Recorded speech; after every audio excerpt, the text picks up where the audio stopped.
Saludos, apreciados hermanos. Vamos en este momento a hacer el repaso de la lección número 13, que lleva por título La redención. Pero antes de hacerlo, queremos pedir la bendición de Dios para este estudio, así es que hagamos una oración. Señor que estás en el cielo, alabamos tu santo nombre por tu gran bondad. Gracias, Señor, por tu palabra, gracias por la lección, por la enseñanza de la lección de esta semana que queremos mirar en este momento. Rogamos que seas tú, oh Dios, a través de tu Santo Espíritu, que nos ilumine y podamos entender, Señor, las grandes enseñanzas del gran conflicto entre Cristo y Satanás que llega a su fin. Lo rogamos todo en el nombre santo de Cristo Jesús. Amén. Bien. La lección de esta semana presenta los pasos finales del gran drama, de la gran controversia entre Cristo y Satanás. Y la lección empieza planteando una pregunta que humanamente es difícil de contestar. ¿Por qué surgió el mal? Y la respuesta es porque Dios es un Dios de libertad. Dios ofrece libertad moral. Y la libertad moral involucra riesgos. Porque si los seres humanos son verdaderamente libres, entonces tienen opciones. Y dentro de esas opciones está hacer el bien o hacer el mal. Este es, digámoslo así, que el gran meollo de la controversia. Pero surge otra pregunta: ¿por qué Dios no eliminó a la primera pareja cuando hicieron el mal? Y de esa manera entonces haríamos el raciocinio, nos hubiéramos ahorrado los resultados de toda la rebelión, resultados que han llegado hasta nosotros. Y la lección nos enseña que es porque el gobierno de Dios nuevamente es un gobierno de libertad, es un gobierno abierto. Y Dios finalmente resolverá este conflicto. ¿Cómo resolverá este conflicto? Ese es el tema de la lección de esta semana. Al estudiar la lección nos damos cuenta cómo Dios terminará este conflicto, cómo acabarán todos los interrogantes acerca de Dios, acerca de su justicia, acerca de su amor, acerca de su ley. Satanás ha tratado de mantener por todos los medios posibles, ha tratado de mantener prisioneros a los seres humanos, a la gente, a las personas, a la humanidad. Pero todos sabemos que Satanás no trabaja de frente. Satanás trabaja solapadamente, maliciosamente, cautelosamente, engañosamente. La Biblia, la palabra de Dios, nos enseña que esa es la táctica de Satanás. Satanás no actúa de frente. La palabra de Dios y la lección de esta semana nos presenta casos de personas que estuvieron atados. Y nos presenta casos de personas que estuvieron atados por el enemigo. Es el caso del hombre endemoniado. Es el caso de la mujer encorvada, y quiero mencionar un poco acerca de aquella mujer. La palabra de Dios dice en Lucas 13:11: y había allí una mujer que desde hacía 18 años tenía el espíritu de enfermedad y andaba encorvada y en ninguna manera se podía enderezar. Y el versículo 12 dice: cuando Jesús la vio, la llamó y le dijo: mujer, eres libre de tu enfermedad. Y puso las manos sobre ella, y ella se enderezó, y luego glorificaba el nombre de Dios. Y aquí está el versículo 16, y dice: y a esta hija de Abraham, que Satanás había atado 18 años, ¿no le debía desatar de esta ligadura en el día de reposo? Aquí está la presencia de Jesús desatando las obras de Satanás en esta mujer que llevaba 18 años postrada. También tenemos el caso de Lázaro. Lázaro fue desatado, digámoslo así, liberado de la tumba. También la palabra de Dios presenta casos de hombres que estuvieron atados, inclusive algunos de ellos atados físicamente, encadenados, pero ya no por ser malos, ya no por ser criminales, sino por otras circunstancias. Y en la mayoría de ellos, o en los que voy a mencionar, que menciona la lección de esta semana, eran personajes que estaban atados por ser fieles a Dios. El caso de Juan el Bautista, nosotros conocemos la historia del rey, lo ató, se pidió su cabeza por declarar los pecados que el rey estaba cometiendo. Jesús es quizás uno de los casos, atado, encadenado injustamente. Pablo, el apóstol Pedro. Sin embargo, Jesús rompe los lazos de la muerte a fin de traer liberación a un mundo aprisionado por Satanás. Esta parte en la lección nos queda claro que Satanás no tiene poder contra Cristo y sus seguidores, porque el Señor Jesús ha prometido liberarnos, liberar a su pueblo de los lazos de Satanás. Ahora bien, en Apocalipsis 21 al 3 se presenta a Satanás, la serpiente antigua, el diablo o Satanás, atado por 1000 años. Y el registro bíblico dice así: y lo arrojó al abismo y lo encerró y puso sellos sobre él para que no engañe más a las naciones. Vamos entonces a decir alguna información que tenemos clara acerca de este milenio, acerca de esta declaración que está en la Biblia en Apocalipsis capítulo 20, versículo 1 al 3. ¿Qué ocurre durante el milenio? ¿O cuándo ocurre el milenio? El milenio ocurre primero antes de la destrucción de los perdidos y ocurre antes de la destrucción final de los malvados y en este tiempo entonces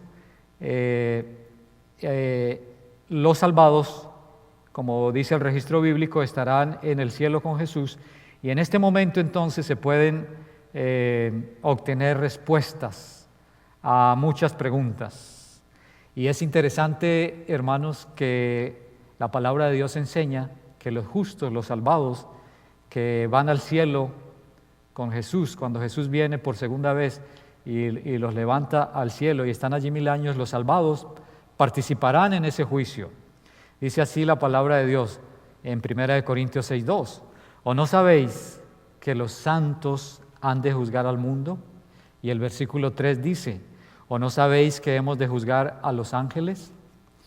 Y en Apocalipsis 20:4 dice: y vi tronos y se sentaron sobre ellos los que recibieron la facultad de juzgar.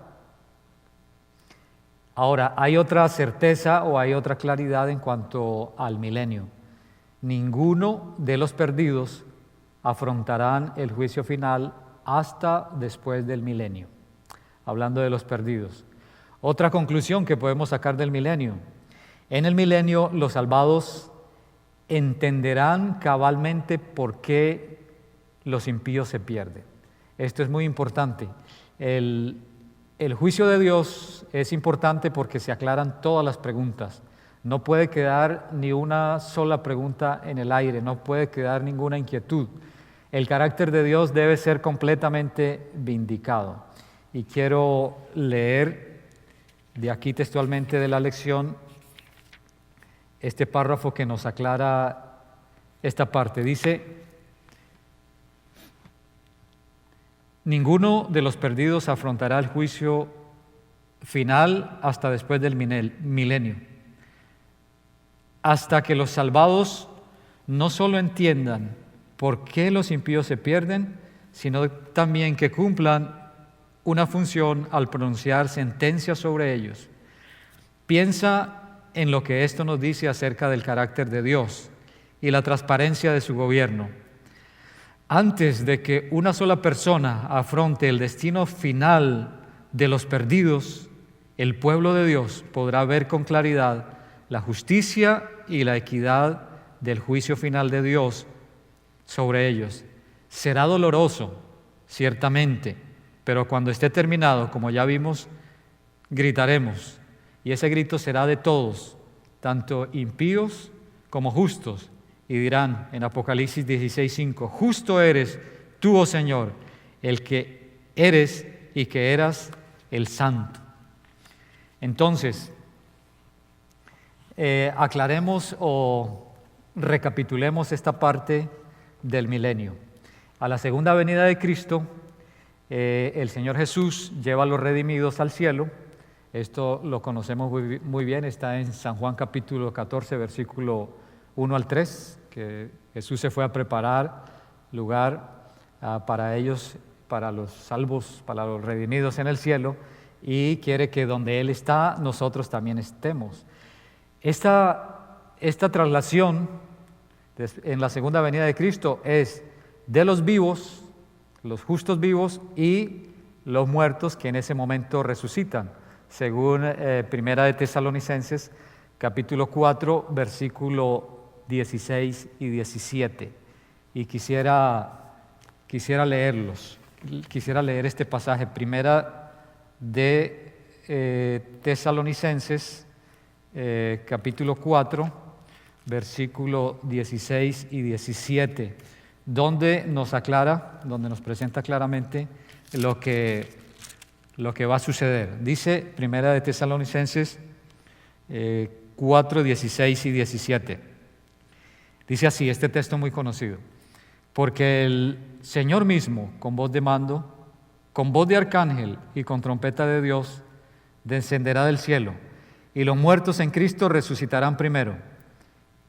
Y ahora está presentando lo que sucede. Luego nosotros, los que vivimos, los que hayamos quedado, seremos arrebatados juntamente con ellos en las nubes para recibir al Señor en el aire, y así estaremos para siempre con el Señor. Ahora, el conflicto de los siglos, y quiero recapitular también lo que dice la hermana Elena White respecto a esto. Nos hace el siguiente comentario. Dice así: junto con Cristo juzgan a los impíos, hablando de los justos, comparando sus actos con el libro de la ley, la Biblia, y fallando cada paso en conformidad con los actos que cometieron por medio de su cuerpo. Entonces, lo que los malos tienen que sufrir es medido según sus obras, y queda anotado frente a sus nombres en el libro de la muerte. También Satanás y los ángeles malos son juzgados por Cristo y su pueblo. Y aquí es importante leer un texto que está en Judas, el versículo 3. Y dice así: ¿no sabéis que hemos de juzgar a los ángeles? San Judas declara: a los ángeles que no guardaron su original estado. Los justos participarán en el juicio de los impíos y de los ángeles caídos. Y sigue diciendo: sino que dejaron su propia habitación, los ha guardado en prisiones eternas, bajo tinieblas, hasta el juicio del gran día. Pues bien,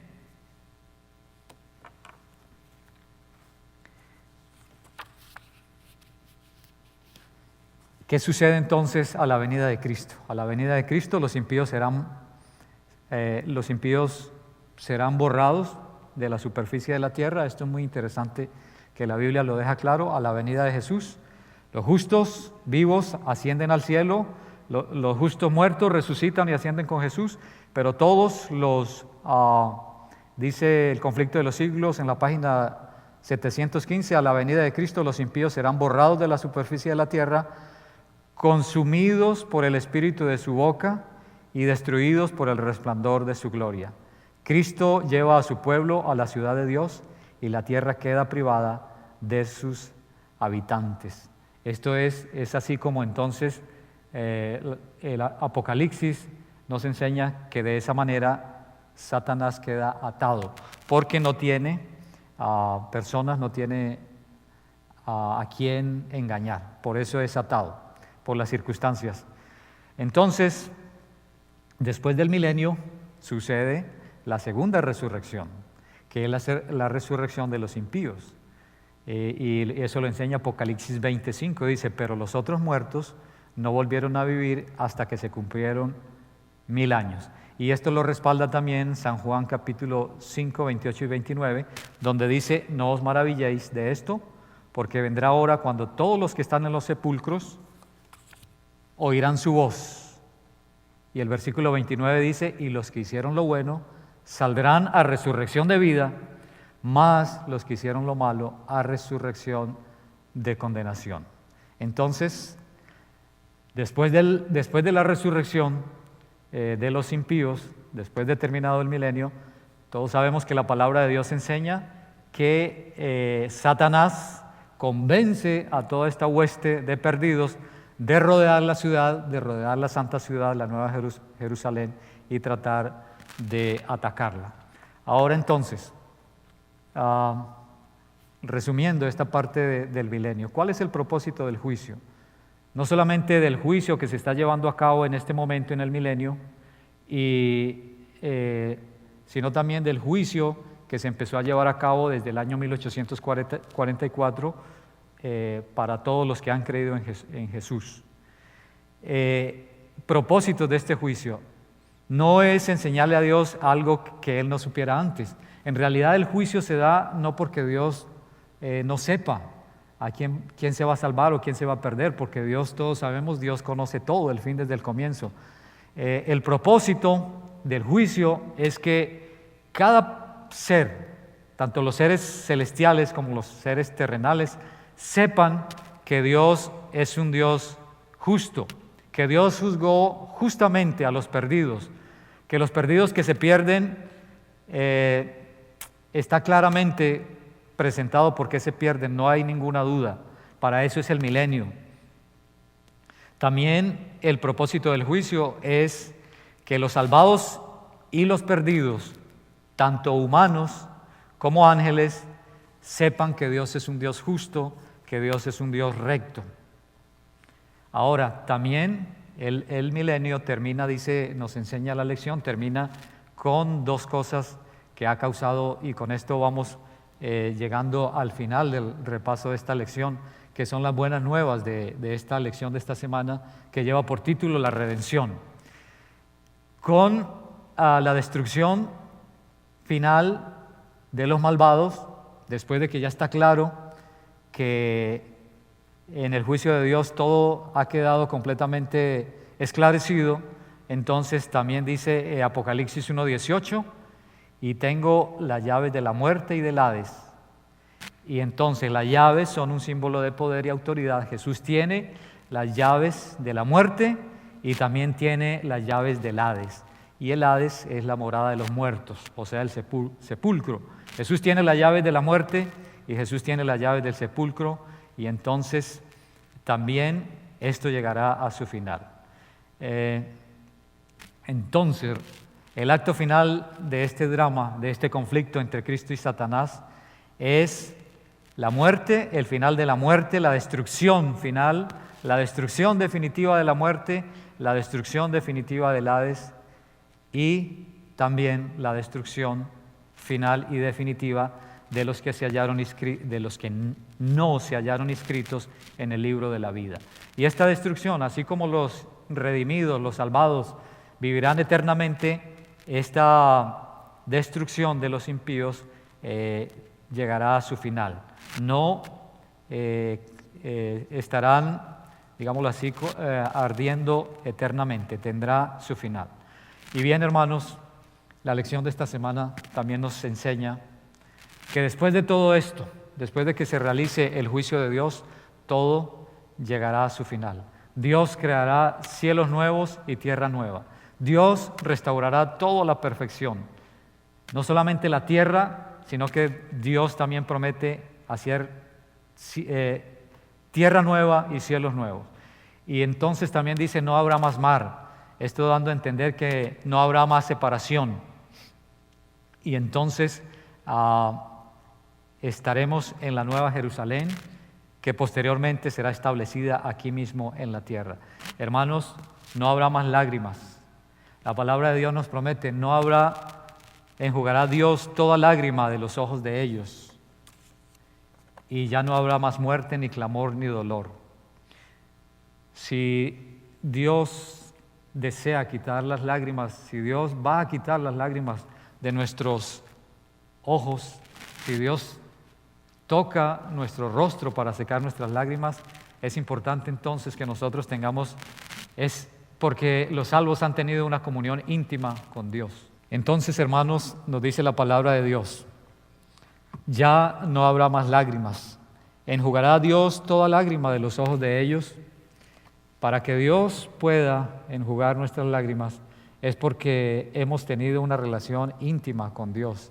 Solo personas que son muy allegadas a nosotros, seres que son muy allegados a nosotros, pueden venir y secar y tocar nuestro rostro y secar nuestras lágrimas. Hermanos, el conflicto final termina, ya no habrá más muerte, ya no habrá más tristeza, no habrá más llanto, no habrá más dolor, no más fracaso, no más pérdidas, no más sufrimiento. Concluimos, hermanos, primero Dios, después de que entró el pecado, dio la promesa de un Redentor, Génesis 3:15, promesa conocida por nosotros. Luego Dios dio la promesa de su presencia con su pueblo aquí en la tierra, cuando Él hacía presencia en el santuario terrenal con su pueblo, con el pueblo de Israel. Éxodo 25:8. Más tarde, no solamente el amor de Jesús, el interés de Dios por nosotros los seres humanos se manifestó haciendo presencia en el santuario, sino viniendo Él personalmente a habitar con nosotros. Él vino y habitó con nosotros, hizo su morada en medio de nosotros. Y finalmente, hermanos, Dios colocará su trono, es el centro de todo el universo, aquí con nosotros, aquí en la tierra. Quiero terminar este repaso de esta lección con esta promesa. Apocalipsis 21:3. Y oí una gran voz del cielo que decía: He aquí el tabernáculo de Dios con los hombres, y Él morará con ellos, y ellos serán su pueblo, y Dios mismo estará con ellos como su Dios. Quiera Dios que en este conflicto entre el bien y el mal, este conflicto que empezó por la entrada del pecado, nosotros hoy en día podamos colocarnos de parte de Cristo, colocarnos de parte del vencedor, y cuando lleguen estos momentos que hemos estudiado, cuando llegue el desenlace final del conflicto entre Cristo y Satanás, nosotros estemos de parte de Cristo nuestro Señor. Hemos llegado al final de este trimestre, de este primer trimestre del año 2016, con los estudios de la lección de la escuela sabática. Y seguramente que ha sido de gran bendición para todos nosotros el haber podido tener contacto con la palabra de Dios a través de estas hermosas enseñanzas de la Biblia y con la lección que estudiamos este trimestre, rebelión y redención. Todos sabemos que el pecado empezó en el cielo. Fue una guerra en el cielo de la cual hoy en día no podemos dar muchos detalles porque nosotros los seres humanos no podemos entender cómo fue que en la mente de un ser santo, de un ser creado por Dios, pudo aparecer el pecado.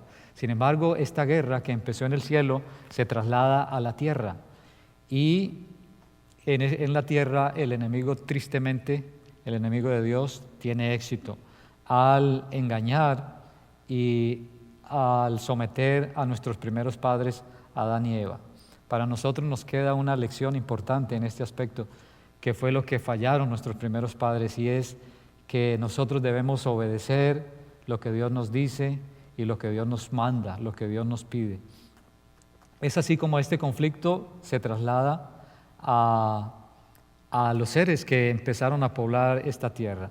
Y vemos en la historia de Caín y Abel el conflicto, en el diluvio, Jacob y Esaú, José y sus hermanos. Vemos cómo en estas situaciones se presenta una ruptura de las relaciones entre las familias, entre los grupos, entre los pueblos, y cómo de esta manera Satanás tiene éxito para destruir. También el conflicto continúa en el tiempo de los jueces.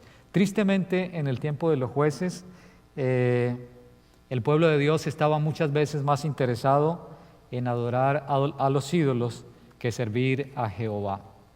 Entonces, más adelante Dios usa a personas que aparentemente eran insignificantes, que no tenían mucha importancia, pero usa a estas personas para contrarrestar la marea, el avance del mal. Personajes como David, Elías, Ezequías, Esther, Nehemías. Y avanzando en el transcurso de la historia, el conflicto entonces ahora se presenta directamente entre Satanás y Cristo cuando hace presencia en esta tierra. El enemigo pensó que como había tenido éxito al enfrentar a nuestros primeros padres y vencerlos, ahora Jesús, tomando la naturaleza humana, con Jesús iba a suceder lo mismo. Y nosotros conocemos la historia. Desde antes de su nacimiento, desde que Jesús nació, empezó la guerra fuertemente y de frente contra Jesús. Tanto así que mandó matar a los niños que en ese tiempo nacieron, pensando que ahí también iba a morir Jesús. Pensó que así como había vencido a Adán y Eva, también vencería a Jesús. Pero gracias a estas es las buenas nuevas del Evangelio, que Jesús no fracasó, Jesús venció, Jesús salió victorioso. Y esta victoria la vemos más claramente en el desierto de la tentación. También observamos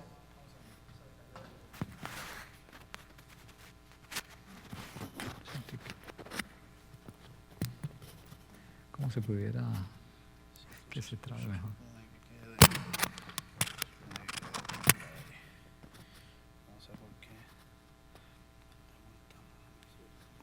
Yo creo que ahí está más estable.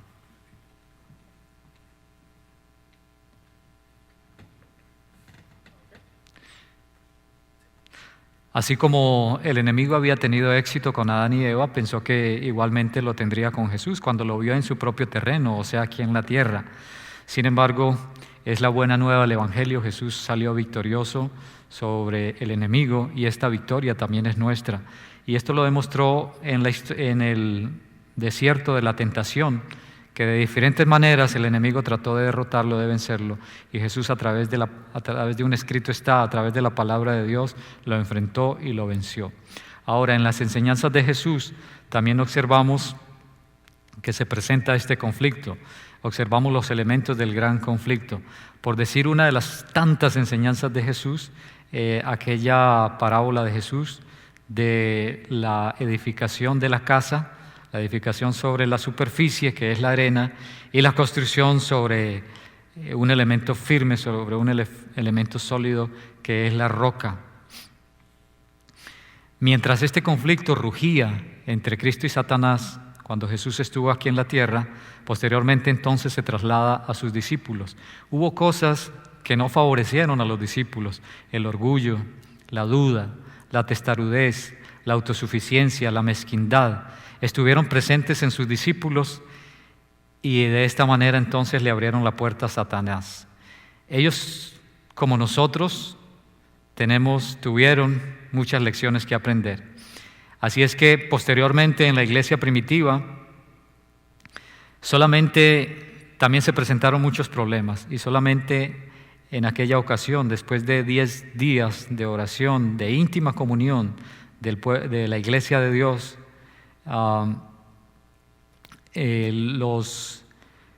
los problemas, los preconceptos, las peleas que habían entre la iglesia de Dios en ese tiempo fueron reemplazados por la verdad, y entonces ahora estuvieron listos, aquella iglesia primitiva, estuvieron listos para escuchar lo que Dios decía. Y esto abrió el camino para el primer Pentecostés. Posteriormente encontramos a otro gran hombre, quizás uno de los hombres más importantes en el Nuevo Testamento, y es el apóstol Pablo. Y todos los escritos del apóstol Pablo también advierten acerca de las acechanzas del enemigo, de las acechanzas de Satanás. No solamente de sus acechanzas, sino de sus grandes engaños. Pero tenemos que tener claro que el énfasis del apóstol Pablo siempre fue que en Cristo ganó la victoria y ganó la victoria también para nosotros. En la vida del apóstol Pedro y en los escritos del apóstol Pedro también se presenta el conflicto entre Cristo y Satanás. Y quiero leer 1 de Pedro 5:8, donde el apóstol Pedro presenta claramente esta situación. Él dice: sed sobrios y velad, porque vuestro adversario el diablo, como león rugiente, anda alrededor buscando a quien devorar. Aquí está entonces presentado el conflicto en labios del apóstol Pedro. Ahora, posteriormente vemos cómo se presenta el mensaje de Apocalipsis a las 7 iglesias. Las 7 iglesias del Apocalipsis representan o simbolizan al pueblo de Dios, a los creyentes, a los cristianos, a lo largo de toda la historia. Desde la iglesia apostólica, comenzando en la iglesia apostólica de los apóstoles, hasta el fin, hasta que la historia de este mundo llegue a su fin, hasta la última iglesia, la iglesia que es representada en este momento por la iglesia de la Odisea, nosotros. Cada una de estas iglesias tenían diferentes necesidades, pero lo interesante y las buenas nuevas son que Jesús tenía cómo satisfacer todas estas necesidades. Y bien, la lección de este trimestre termina mostrándonos cómo termina todo este conflicto a lo largo de toda la historia, a lo largo del enfrentamiento entre Cristo y Satanás. La culminación de este conflicto es, a pesar de todo lo que ha sucedido en este mundo, a pesar del desarrollo del pecado, la tristeza de la muerte, el dolor, toda la tragedia del pecado, finalmente se nos presenta en la palabra de Dios y en la conclusión de esta lección que el carácter de Dios es vindicado. Todo queda en su lugar. No hay dudas de que el carácter de Dios es amor, es justicia. Y quiera Dios que nosotros, al haber estudiado este tema de la rebelión y el conflicto entre Cristo y Satanás y la redención que Jesús ganó para nosotros estemos decididos a vincularnos, a seguir estudiando, como Jesús nos enseñó, escudriñar las Escrituras, escudriñar los escritos inspirados, para que echemos mano de la victoria que ya Jesús ganó por nosotros. Que Dios nos bendiga. Vamos a cerrar este repaso con una oración. Oremos. Querido Señor, gracias te damos por la muerte de Jesús en la cruz del Calvario. Gracias te damos, Señor, gracias te damos, Dios, por el plan de salvación. Gracias, Señor, porque lo planeaste desde antes de la fundación del mundo. Y hoy en día nosotros, a pesar del pecado que nos inunda, de los problemas que tenemos, no estamos a la deriva.